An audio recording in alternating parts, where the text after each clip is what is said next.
Hello student, मैं आज आपके लिए वॉल्यूम 2 केमिस्ट्री का एक नया टॉपिक लेकर आया हूँ।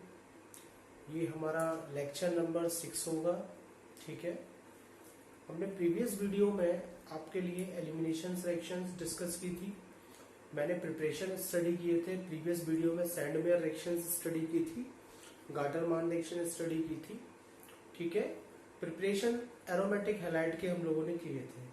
मैं आपको फिर अपनी एक बात क्लियर कर दूं कि हम आपके लिए जो भी काम कर रहे हैं वो केवल क्लास 12th स्टैंडर्ड के लिए कर रहे हैं। पढ़ने और पढ़ाने के लिए बहुत कुछ है ऑर्गेनिक के अंदर, बहुत कुछ पढ़ाया जा सकता है, बहुत कुछ आप लोग सीख सकते हैं। लेकिन आप एक एग्जाम फाइट करने जा रहे हैं तो हम उस एग्जाम के ही लेवल का आपके लिए काम कर रहे हैं। जैसे आपका पेपर बहुत अच्छा हो जाए, मैं गारंटी ले रहा हूँ। अब आप सारे वीडियो देख लेंगे। अगर आप हेलो एल्केन्स एरीन्स की बात करें, मैं अब मेरा लगभग टॉपिक खत्म होने वाला है। फिजिकल केमिकल प्रॉपर्टी डिस्कस कर रहा हूँ। उसके बाद मैं लूंगा एरोमेटिक की रिएक्शंस लूंगा, ऑर्थोपैरा डायरेक्टिंग इफेक्ट की रिएक्शंस लूंगा। फिर मेरा एक बहुत इंपॉर्टेंट टॉपिक है जिसका क्वेश्चन आना ही आना है। मैंने अपने ब्लूप्रिंट में कहा था 2 मार्क्स का लगभग क्वेश्चन रहता है SN1 और SN2 से। थोड़ा ऑप्टिकल आइसोमर्स के बारे में डिस्कस करना है, थोड़ा सा आइडोफॉर्म, क्लोरोफॉर्म, फियोन्स, पायरीन के बारे में डिस्कस करना और चैप्टर आपका क्लोज हो जाएगा। ठीक है, फिर मुझे आपके लिए एक वीडियो बनाना है। पूरे फर्स्ट चैप्टर के सारे कन्वर्जन एक शूट में लेने हैं और सारे वाटर पेन। ठीक है, सबसे इंपोर्टेंट चीज है कन्वर्जन। कन्वर्जन सीखना है, मैं आपको दूंगा, कुछ टिप्स दूंगा, ट्रिक्स दूंगा, काम करेंगे। आज का वीडियो ज्यादा बड़ा नहीं है, छोटा सा ही वीडियो है, लेकिन इंपॉर्टेंट है। क्वेश्चंस आते हैं। आप प्रीवियस ईयर के क्वेश्चंस देखें तो यहाँ से क्वेश्चंस आपको दिखाई देते होंगे। ठीक है, मैं कुछ छोटी छोटी बातें करूंगा लेकिन काम की बातें हैं सारी की सारी। ठीक है, हम लोग आज डिस्कस कर रहे हैं physical and chemical property. Chemical property अगले वीडियो में लूंगा, रिएक्शंस वाला पार्ट। लेकिन आज मैं वैसा थोड़ा सा केमिकल और फिजिकली पार्ट ले रहा हूँ जिनकी मुझे थोड़ी छोटे छोटे क्वेश्चन बनाए रखते हैं। ठीक है, चलिए फिजिकल प्रॉपर्टी से स्टार्ट करते हैं। सबसे पहले हम लोग बात कर लेते हैं बॉइलिंग पॉइंट की। ठीक है, बॉइलिंग पॉइंट की बात कर लेते हैं। बॉइलिंग पॉइंट के लिए मैंने हेलो एल्केन्स में बताया था कि बॉइलिंग पॉइंट डिपेंड करता है नंबर ऑफ कार्बन एटम पर। ये बात मैंने आपकी क्लियर कर दी थी। Boiling point it is reciprocal of number of branch. ठीक है, ये बात भी मेरी आपसे क्लियर हो चुकी थी। भैया ब्रांच बढ़ेगी तो क्या होगा, क्रॉस सेक्शन एरिया कम हो जाएगा, वंडरवॉल फोर्स कम हो जाएगा, बॉइलिंग पॉइंट आपका कम होगा। उतनी कम एनर्जी लगेगी जितना ज्यादा क्रॉस सेक्शन एरिया होगा। लेकिन ये सारी चीजें मैं इस समय कर रहा हूँ एरोमेटिक के लिए। ठीक है, मैंने आपको एक बात और बताई थी कि बॉइलिंग पॉइंट मास पे भी डिपेंड करता है। भाई बेसिक प्रॉपर्टी तो मास की है, जितना ज्यादा मास होगा उतनी ज्यादा एनर्जी होगी डिस्ट्रॉय करने के लिए। ठीक है, तो शुरू करते हैं। चलिए, मेरे पास है क्लोरोबेंजीन, ठीक है, मेरे पास है ब्रोमोबेंजीन, मेरे पास है आइडोबेंजीन और मेरे पास है फ्लोरोबेंजीन। ठीक है, चलिए मुझे कंपेयर करना है इनका बॉइलिंग पॉइंट का ऑर्डर। तो बेंजीन तो देखो सबके पास सेम है, लेकिन चेंज क्या हो रहे हैं आपके हेलोजन। क्लोरीन का, इसका तो मास बेंजीन का सबका सेम रहेगा। क्लोरीन का 35.5 रहेगा, ब्रोमीन का 80 के आसपास रहेगा, आयोडीन 127 रहेगा और ये लगभग 19 के आसपास रहेगा। ठीक है, तो मास जितना ज्यादा होगा उतना ही बॉइलिंग पॉइंट होगा। तो मैं कह सकता हूं this is 1, this is 2, this is 3, this is 4। तो ऑर्डर हो जाएगा इंक्रीजिंग ऑर्डर, डिक्रीजिंग ऑर्डर में लगा रहे हैं। थर्ड का सबसे ज्यादा होगा क्योंकि आयोडीन है उसके पास, फिर होगा सेकंड का ब्रोमीन है उसके पास, फिर होगा फर्स्ट का क्लोरीन है उसके पास और फिर होगा आपका फोर्थ वाले का क्योंकि उसके पास फ्लोरीन है। ठीक है, इस तरीके से प्रॉब्लम अपनी कर सकते हैं। चलिए एक क्वेश्चन और आ गया, which compound is more boiling point. हमसे पूछा जा रहा है कि भाई which compound is more boiling point, इन दोनों में किसका बॉइलिंग पॉइंट सबसे ज्यादा होगा, है ना। हमें ये अरेंज करना है। क्लियर है? देखिए बेंजीन तो उसके पास भी है, सेम मास होगा, यहाँ पे क्लोरीन, यहाँ पे क्लोरीन, लेकिन यहाँ पे ब्रोमीन, ब्रोमीन का ज्यादा होगा, तो हम कह सकते हैं first, this is second, second boiling point is greater than first, ठीक है, due to the molar mass increase. ठीक है, इस तरीके से प्रॉब्लम कर सकते हैं। और देखिए छोटी छोटी कुछ और प्रॉब्लम्स बना सकते हैं। चलिए मान लो कोई इसका कहता 1, दिस इज ऑर्थो डाइक्लोरोबेंजीन, और एक मैंने आपके लिए ले लिया ये ट्राइक्लोरोबेंजीन। ठीक है, तो बॉइलिंग पॉइंट इस ऑर्डर में बढ़ जाएगा, आप देख सकते हैं, क्योंकि 3-3 हैलाइड्स अरेंज हैं उसके पास। ठीक है ना, बॉइलिंग पॉइंट की प्रॉब्लम आपकी क्लियर हो गई है, कोई समस्या नहीं है, पॉज करके नोट कर लीजिएगा।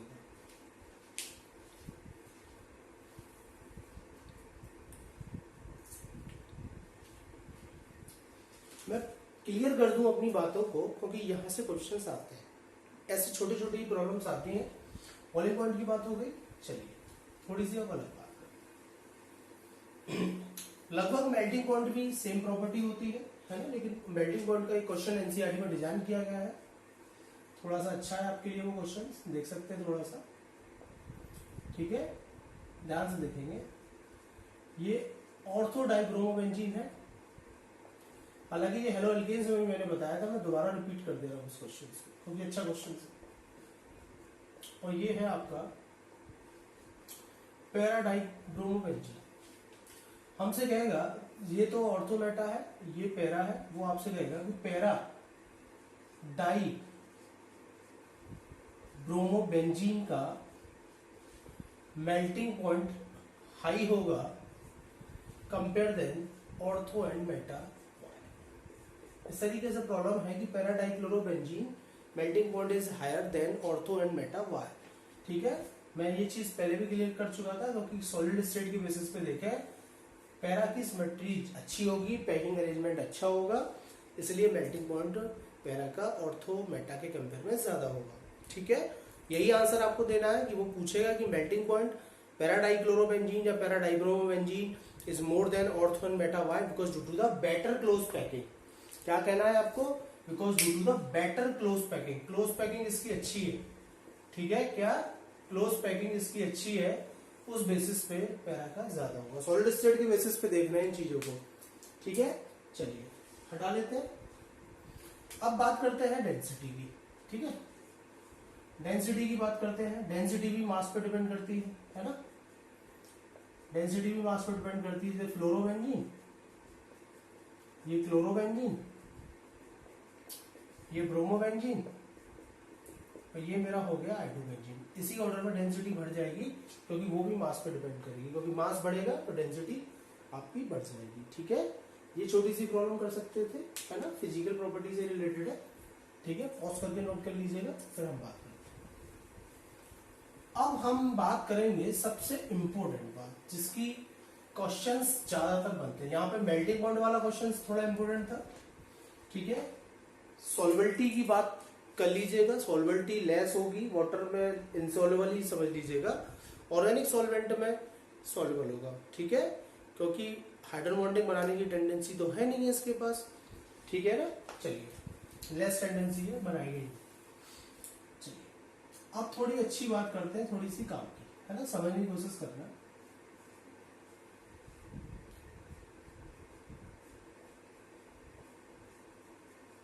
दिस इज डाई क्लोरोइथेन, है ना, दिस इज क्लोरोइथेन।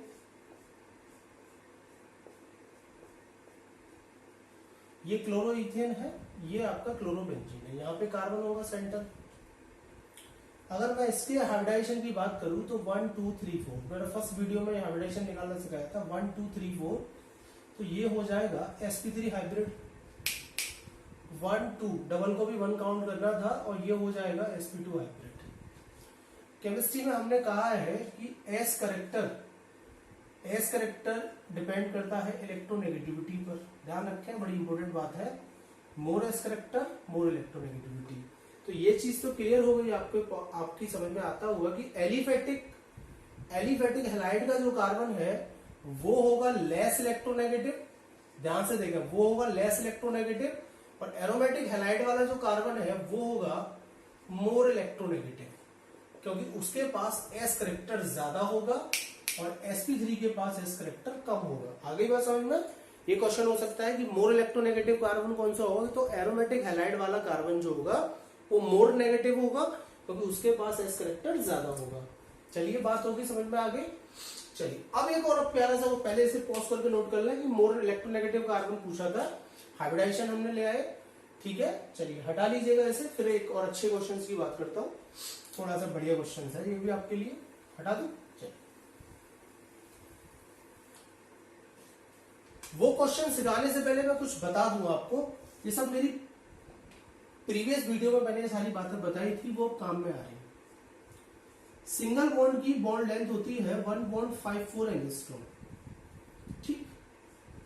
डबल की होती है 1.33 एंगस्ट्रॉम और ट्रिपल की होती है 1.20 एंगस्ट्रॉम, ठीक है। ट्रिपल की वैल्यू कितनी होती है 1.20 एंगस्ट्रॉम के आसपास वैल्यू होती है ट्रिपल। सिंगल की बॉन्ड लेंथ ज्यादा है, you know bond length distance between two atoms, दो एटम्स के न्यूक्लियाई का डिस्टेंस की बात कर रहा हूं, तो सिंगल की सबसे ज्यादा होगी, फिर कम होगी डबल की और फिर कम होगी ट्रिपल की। आप देख रहे हैं बॉन्ड मल्टीप्लिसिटी बढ़ रही है तो डिस्टेंस आपकी छोटी होती जा रही है। ये बात अपने दिमाग में रखिएगा, क्योंकि मैं यहीं से अपनी प्रॉब्लम पैदा कर रहा हूँ, ठीक है ना। मैं यहीं से अपनी चीजों को तैयार कर रहा हूँ और मैं बहुत अच्छी चीज सिखाने वाला हूँ, क्योंकि उसकी जरूरत आपको कई जगह पड़ने वाली है ना, कई जगह आपको उसकी जरूरत पड़ने वाली है। अब आपको परेशान कैसे करेगा वो सुन लीजिएगा, ठीक है। मैं आपको बता देता हूँ परेशान कैसे किया जाएगा। ये है CH3 CH2 Cl, ये एलिफेटिक हैलाइड है, ठीक है। ध्यान से देखेंगे, ये एलिफेटिक हैलाइड है, ठीक। और ये भी आपका कार्बन क्लोरीन बॉन्ड है, ये एरोमेटिक हैलाइड है ना। क्लियर कर लीजिएगा कि ये भी आपका कार्बन क्लोरीन बॉन्ड है, ठीक है। मैं पीछे लिख देता हूं इसके हाइड्रोजन, ठीक है। अब क्वेश्चंस कैसे बनाएगा कि भाई ये भी देखो कार्बन क्लोरीन सिंगल बॉन्ड है, कार्बन क्लोरीन सिंगल बॉन्ड की बॉन्ड लेंथ होती है 1.77 पिकोमीटर, तो इसकी भी कितनी होगी 1.77 पिकोमीटर। आपके हिसाब से भाई दोनों सिंगल बॉन्ड नेचर के हैं तो बॉन्ड लेंथ सेम होगी, ठीक है ना। चलिए अभी बात करूंगा, ऐसा नहीं होगा। चलिए फिर हमसे कहेगा कि sir aliphatic carbon chlorine bond जो है वो है मोर रिएक्टिव, वो कैसा है, वो है मोर रिएक्टिव, और एरोमेटिक कार्बन क्लोरीन बॉन्ड है मेरा लेस रिएक्टिव, और बाद में एक वर्ड जोड़ के चला जाएगा वाई। दो क्वेश्चन बन रहे हैं, इसी टाइप की प्रॉब्लम्स बना करती हैं। मैं वापस क्वेश्चन रिपीट कर देता हूं। Aliphatic carbon chlorine bond are more reactive than carbon chlorine bond of aromatic compounds why. पहला क्वेश्चन तो ये बन जाएगा कि aliphatic carbon chlorine bond more reactive है, ठीक है, कि aliphatic carbon chlorine bond more reactive है, ठीक है। कंपेयर किसके कंपेयर में, एरोमेटिक हैलाइड्स के कंपेयर में वाई। दूसरा क्वेश्चन हमारे लिए जो सबसे बड़ा इंपोर्टेंट क्वेश्चन बन रहा है कि जबकि बॉन्ड डिस्टेंस सेम होनी चाहिए थी ना, बॉन्ड डिस्टेंस सेम नहीं है, सिंगल बॉन्ड नेचर है, फिर भी बॉन्ड डिस्टेंस सेम नहीं है। ये लगभग आती है 1.69 पिकोमीटर। वैल्यू कम कैसे हो गई, बात आती है वैल्यू कम कैसे हो गई। ये क्वेश्चन पूछेगा कि एलिफेटिक हैलाइड में कार्बन क्लोरीन की बॉन्ड डिस्टेंस ज्यादा है कंपेयर देन एरोमेटिक हैलाइड्स, या ये पूछ सकता है कि एरोमेटिक हैलाइड्स की बॉन्ड डिस्टेंस कम हो जाती है वाई। एरोमेटिक हैलाइड्स की बॉन्ड डिस्टेंस कम हो जाती है क्यों, ये लेस रिएक्टिव है क्यों, ये मोर रिएक्टिव है क्यों, इसकी बॉन्ड डिस्टेंस 177 और इसकी कम हो गई क्यों। इन सारी चीजों का ही जवाब देना है, और बड़ी एक सिंगल लाइन में। मैंने अपने गुरुजी से एक ही ज्ञान सीखा था कि ज्यादा बातों को एक सेंटेंस में बोलना शुरू करते हैं, क्योंकि सीबीएसई स्टैंडर्ड बातें करता है, जितनी जरूरत है उतना ही बोलिए, फालतू कोई चीज ना लिखिए एग्जाम में, आपको कोई फालतू मार्क्स नहीं मिलेंगे। आपसे जितना पूछा जाता है आप उतना लिखिए। मैं दोनों क्वेश्चनों के 1 बाय 1 आंसर देता हूं और आपको मैं कोशिश करूंगा कि आपको समझ में आएगा, ठीक है। मैं ज्यादा डिटेल में नहीं बताऊंगा, शॉर्ट में ही बताऊंगा, लेकिन आपका काम बन जाएगा। मेरी कोशिश पूरी ऐसी रहेगी।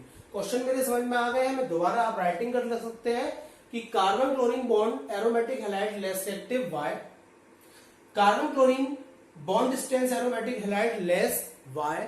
क्वेश्चन मेरे लिए बन रहे हैं, एलिफेटिक मोर रिएक्टिव है, एलिफेटिक की बॉन्ड डिस्टेंस ज्यादा है, इस तरीके के क्वेश्चंस आप देखें, प्रीवियस ईयर के क्वेश्चंस में आपको दिखाई देंगे। ठीक है, मैं यही डिटेल कर रहा हूं। हटा देते हैं ये सब चीजें, पहले खत्म करते हैं, फिर हम जवाब देंगे इन सारी बातों का। एक एक करके मैं सारी चीजों का जवाब दूंगा आपको। ठीक है, चलिए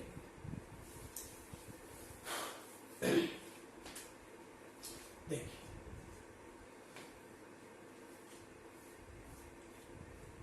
ये समस्या पैदा कैसे हुई, मैं एक छोटी सी प्रॉब्लम आपको बता दूं कि ये समस्या आखिर आई क्यों, और ये चीज हम समझ कैसे रहे। ये बात क्लियर रखेंगे कि सिंगल की बॉन्ड लेंथ ज्यादा है, डबल की कम है, ट्रिपल की उससे कम है। चलिए क्रैकुले साहब को याद दिला देता हूं। क्रैकुले साहब जब बेंजीन का स्ट्रक्चर ड्रॉ कर रहे थे, आपको मैं पहले बता दूं कि 300 से ज्यादा स्ट्रक्चर ड्रॉ कर लिए जब जाके ये स्ट्रक्चर बना पाए।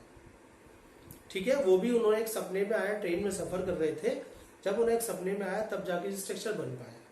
हालांकि इससे पहले और भी स्ट्रक्चर्स बनाए गए थे, लेकिन उन्होंने सब में एक्सेप्शनल थे, वो सारी कंडीशन अप्लाई नहीं करते थे। ठीक है, हालांकि ये भी नहीं करता, कुछ ना कुछ इसके अंदर भी कमी है। ठीक है, लेकिन ज्यादातर हम इसी को स्टडी कर रहे हैं। बेंजीन का स्ट्रक्चर क्रैकुले के द्वारा डिजाइन किया गया। अब एक स्टूडेंट मेरे पास आया, सर एक बात बताइए, बेंजीन के अंदर 3 कार्बन कार्बन सिंगल बॉन्ड है। मैंने कहा बिल्कुल। 3 कार्बन कार्बन डबल बॉन्ड है। मैंने कहा बिल्कुल सही बोल रहा है। तो सर सिंगल बॉन्ड की बॉन्ड डिस्टेंस होगी 1.54 एंगस्ट्रॉम। मैंने कहा बिल्कुल। और डबल की होगी 1.33 एंगस्ट्रॉम। मैंने कहा बिल्कुल सही कर रहे हो भाई। ठीक है, समझने की कोशिश करिएगा, है ना। हाँ यार ऐसा होगा, लेकिन स्टूडेंट ने कहा कि नहीं सर गलत है। क्या गलत है? क्योंकि बेंजीन के जब सारे पैरामीटर स्टडी किए गए तो ईच बॉन्ड डिस्टेंस, ईच किसी भी बॉन्ड की बात कर लीजिए, कार्बन कार्बन डिस्टेंस की बात कर लीजिएगा, सबके पैरामीटर एक से आए 1.39 एंगस्ट्रॉम। कमाल हो गया, केमिस्ट्री बदल गई। ये क्या हो गया, सिंगल थे 3 डबल थे, सिंगल की ज्यादा डबल की कम, लेकिन एग्जैक्टली वैल्यू क्या आई? आप क्या कह रहे हो सर, ये तो अलग बात कर दी कि सारे बॉन्ड एक से है, सारे बॉन्ड की डिस्टेंस एक सी है, मतलब सारे बॉन्ड एक से है। अच्छा चलिए, इसी चीज को समझना है कि ये सारे बॉन्ड एक से क्यों है बेंजीन के अंदर। बेंजीन का जवाब दूंगा तब वहां पे जवाब अपने आप आ जाएगा, और वो जवाब इनऑर्गेनिक में भी काम आएगा, वो जवाब अभी आगे भी काम आएगा ऑर्गेनिक केमिस्ट्री में, जो मैं बताने वाला हूं। ठीक है, चलिए इन सब चीजों को समझने के लिए हमें एक चीज जानना जरूरी है। 11th में पढ़ाई जाती है रेजोनेंस। जीओसी में पढ़ाई जाती है, जीओसी से ही डिजाइन की गई है, इनऑर्गेनिक में भी पढ़ाई जाती है हालांकि। ठीक है, चलिए ठीक है, रेजोनेंस की बात कर रहा हूं। ठीक है, रेजोनेंस का कॉन्सेप्ट जो है, रेजोनेंस का जो कॉन्सेप्ट है वो ये कहता है, पहले कंडीशन है रेजोनेंस की वो सुन लीजिएगा। मैं लंबी चौड़े भाषण नहीं देना चाहता, मैं रेजोनेंस से रिलेटेड बहुत लंबी लंबी बातें नहीं करना चाहता। करने को बहुत कुछ बोला जा सकता है, बहुत बड़े बड़े लिटरेचर लिखे गए हैं उसके लिए।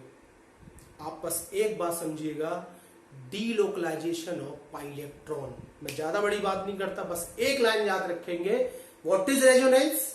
मैं नहीं जानता sir, it is only delocalisation of pi electron. Pi इलेक्ट्रॉनों का घूमना फिरना ही मेरे लिए रेजोनेंस है, बस इतना समझ लीजिएगा।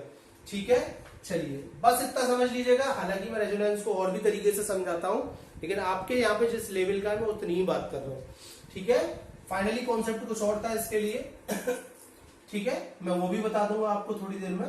रेजोनेंस की बात करते हैं। रेजोनेंस की कंडीशन थी पाई सिग्मा पाई बॉन्ड होना चाहिए कॉन्जुगेशन में, पाई सिग्मा लोन पेयर आ जाना चाहिए तो रेजोनेंस होगा, पाई सिग्मा पॉजिटिव चार्ज होगा तो रेजोनेंस होगा, पाई सिग्मा नेगेटिव चार्ज होगा तो रेजोनेंस होगा, पाई सिग्मा ऑड इलेक्ट्रॉन होगा तो रेजोनेंस होगा, और पाई सिग्मा वैकेंट और वाइटल होगा तो भी आपका रेजोनेंस की प्रोबेबिलिटी होगी। ठीक है, हालांकि ये सब हमारे स्टैंडर्ड में नहीं है, आप इतनी बात कर लें, है ना, इतनी बात कर लें, इतनी बातों से ही हमारी बातें हो जाएंगी कि ये कंडीशन है रेजोनेंस की। अगर रेजोनेंस की बात करते तो ये कॉन्जुगेशन में चाहिए, कहीं पे भी पाई सिग्मा पाई बॉन्ड मिल जाए, चिल्ला के कह देना रेजोनेंस होगा।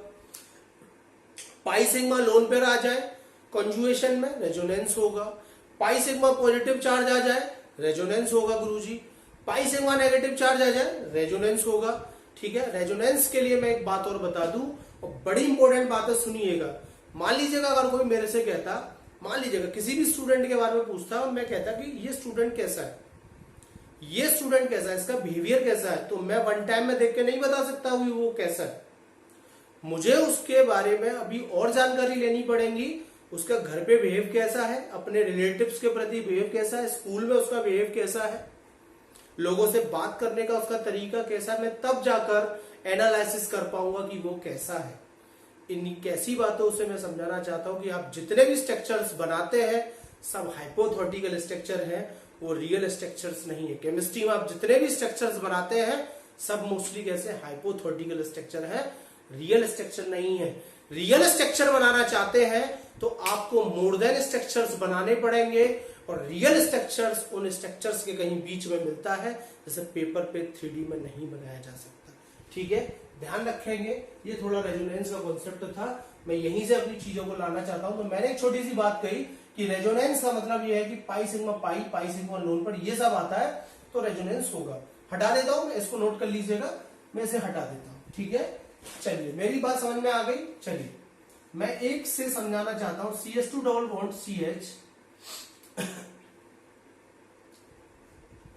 CHO, आप इसको समझ लीजिएगा, आपके समझ में आ जाएगा। मुझे नहीं पता इसका क्या नाम है, पर मेरे को यहाँ रेजोनेंस दिखाई देता। पाई सिग्मा पाई रेजोनेंस होगा, आती है बात समझ में। रेजोनेंस भी 2 टाइप का होता है, एक माइनस आर एक प्लस आर। अपनी तरफ विड्रॉ करेगा तो माइनस आर, डोनेट करेगा तो प्लस आर। ठीक है, तो ये तो माइनस आर लगेगा, कार्बन ऑक्सीजन में नेगेटिविटी ऑक्सीजन की ज्यादा, तो क्या आ जाएगा आप देखें, CH2 CH plus bond O minus, pi sigma plus, फिर रेजोनेंस हो गया, प्लस डेफिशिएंसी आ गई, ये इलेक्ट्रॉन शिफ्ट कर लेगा। फाइनली आपको क्या मिला, CH2 plus CH double bond, यहां से इलेक्ट्रॉन चलेगी तो प्लस आ जाएगा, ये डाइल्यूट हो गया भैया, प्लस खत्म हो गया, इलेक्ट्रॉन आ गया O माइनस। समझ में आया, O minus. This is the resonance structure, this is not real structure. Real structure in structures के कहीं बीच में रहता है, रियल स्ट्रक्चर्स इन स्ट्रक्चर्स के कहीं बीच में रहता है। कौन सा रहता है मैं आपको बता देता हूं। फाइनली आपने क्या किया था, इस पूरे सिस्टम में आपने क्या किया था, और रेजोनेंस से एग्जैक्टली होता क्या है, सिंगल डबल में कन्वर्ट हो जाते हैं, डबल सिंगल में कन्वर्ट हो जाते हैं। फाइनली आपने इस पूरे सिस्टम में क्या किया था वो थोड़ा समझे, यहां समझिएगा कि आपने पूरे सिस्टम में क्या किया था। आप अपना पाई इलेक्ट्रॉन लेकर चले थे यहां से लेके यहां तक पूरे सिस्टम में वो डीलोकलाइज हुआ, देख लीजिएगा, यहां से शुरू हुआ था और पूरे सिस्टम में डीलोकलाइज हुआ था।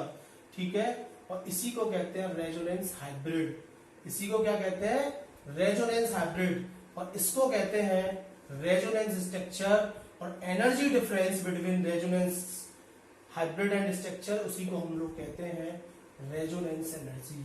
ठीक है, energy difference between resonance structure and hybrid, उसी को कहते हैं रेजोनेंस एनर्जी। ठीक है, हालांकि ये सब इतना डिटेल में नहीं जाने की जरूरत थी, मैंने बस इतना बताया कि होता क्या है। रेजोनेंस होने से पूरे सिस्टम में एक सा बॉन्ड हो जाता है, आप देखें पूरे सिस्टम में पार्शियली डबल बॉन्ड कैरेक्टर आ जाता है, और कुछ लोग कुछ पढ़े लिखे लोग इसी बात को कह देते हैं रेजोनेंस हो रहा है। क्या हो रहा है, रेजोनेंस हो रहा है। कुछ पढ़े लिखे लोग इतनी सी बात कह के अपनी बात खत्म कर लेते हैं कि रेजोनेंस हो रहा है, पार्शियली डबल बॉन्ड कैरेक्टर आ गया। समझ में आता है, वापस आ जाइए काम पर। मैं बेंजीन वाले पोर्शन पे जाता हूं, अब मैं बेंजीन को समझाने का प्रयास करता हूं। बेंजीन के अंदर डीलोकलाइजेशन होगा, आप लोग देख सकते हैं। मैं अपने पाई इलेक्ट्रॉन को यहां शिफ्ट कर दूं तो ये इधर आ जाएगा, ये इधर चला जाएगा तो ये बन जाएगा। ये दोनों के दोनों कौन है, रेजोनेंस स्ट्रक्चर। आपने देखा होगा पूरे सिस्टम में फाइनली हो क्या रहा है, पाई इलेक्ट्रॉन डीलोकलाइज हो रहा है इस तरीके से, और ये क्या है इसका रेजोनेंस हाइब्रिड। रेजोनेंस हाइब्रिड में आप देख सकते हैं पूरे सिस्टम में पाई बॉन्ड डीलोकलाइज्ड है, पूरे सिस्टम में पार्शियली डबल बॉन्ड कैरेक्टर आ गया। इसकी वजह से सारी डिस्टेंस कैसी थी, एक सी। आई बात समझ में, रेजोनेंस होने की वजह से पूरे सिस्टम में क्या थी, डिस्टेंस सारी कैसी थी, एक सी थी, पार्शियली डबल बॉन्ड कैरेक्टर आने के बाद। नोट कर लीजिएगा, इसे हटा लीजिएगा, नोट कर लीजिएगा, फिर मैं आगे बात करता हूं, फिर वापस अपने काम पे जाता हूं। ये समझ में आ गया होगा, ठीक है। रेजोनेंस के बारे में थोड़ा समझ में आ गया होगा। अरे यार तुम इतनी नहीं बात कह पाओगे तो भी कोई दिक्कत नहीं। आप नहीं समझा सकते हो इन सब बातों को तो भी कोई दिक्कत नहीं है, मैंने आपसे पहले ही कहा मैं रेजोनेंस को बहुत डिटेल में बात कर सकता हूं, लेकिन क्लास 12th स्टैंडर्ड पे जितनी आवश्यकता उतना ही बोल रहा हूं। तो वापस क्वेश्चन पे आ जाइए, क्लोरोबेंजीन की बात कर लेता हूं। ये क्लोरोबेंजीन है, ध्यान से देखें, क्लोरीन के पास लोन पेयर होंगे। क्लोरीन के लिए कहा था कि ये बॉन्ड लेंथ छोटी है, 169 होती है साहब, जबकि एक्चुअल में 177 होती है। ये बॉन्ड हमारा लेस रिएक्टिव है, यही तो बात कही थी हमने, यही तो हमने बातें करी थी कि ये लेस रिएक्टिव है, इसकी बॉन्ड डिस्टेंस छोटी है। क्यों? एक लाइन का आंसर है, दोनों क्वेश्चनों का एक लाइन का आंसर है, और यही आपको अपने एग्जाम में लिखना है, ड्यू टू रेजोनेंस। क्या लिखना है? Due to resonance. बस इतना लिख दीजिए, आपका काम चल जाएगा। आप इतनी सारी बातों को नहीं कह सकते हैं, आप एक लाइन में अपना काम चलाइए। ऐसे ही क्वेश्चंस आते हैं आपके एग्जाम में, प्रीवियस ईयर के क्वेश्चंस देखिएगा, ठीक है। पार्शियली डबल बॉन्ड कैरेक्टर आ जाता है, कुछ पढ़े लिखे लोग उसे एक लाइन में कह देते हैं ड्यू टू रेजोनेंस। आप देख सकते हैं, देखिए मैं आपको दिखा देता हूं, देखिए पाई सिग्मा लोन पेयर आ रहा है रेजोनेंस, ध्यान से देखा, pi sigma lone pair resonance आ रहा है। रेजोनेंस आने की वजह से पूरे सिस्टम में आ जाएगा क्या? पार्शियली डबल बॉन्ड कैरेक्टर, ठीक है। डबल बॉन्ड कैरेक्टर होने की वजह से वो लेस रिएक्टिव हो जाएगा। और मैंने स्टार्टिंग में बोला था, सिंगल की बॉन्ड लेंथ सबसे ज्यादा होती है, डबल की कम होती है, ट्रिपल की और कम होती है। ये बात तो मैंने स्टार्टिंग में बोल दी थी, ठीक है। तो डबल बॉन्ड कैरेक्टर आने की वजह से डिस्टेंस क्या हो गई? छोटी। और ये सब किसके कारण हुआ? रेजोनेंस के कारण। बॉन्ड मोर एक्टिव होना चाहिए था, लेकिन लेस एक्टिव हो गया, क्योंकि वही बात, पार्शियली डबल बॉन्ड कैरेक्टर आ गया, और डबल बॉन्ड कैरेक्टर आने से बॉन्ड कैसा हो गया? Less active. समझ में आ गई बात? ये लेस पोलर होगा, वो मोर पोलर होगा। इस टाइप की प्रॉब्लम्स आती हैं, आप देखें और करें। जवाब मैंने बोल दिया, दोनों क्वेश्चनों का आंसर दीजिए ड्यू टू रेजोनेंस, इतना बोल दीजिए, आपका काम चल जाएगा, ठीक है। पॉज करके नोट लीजिए।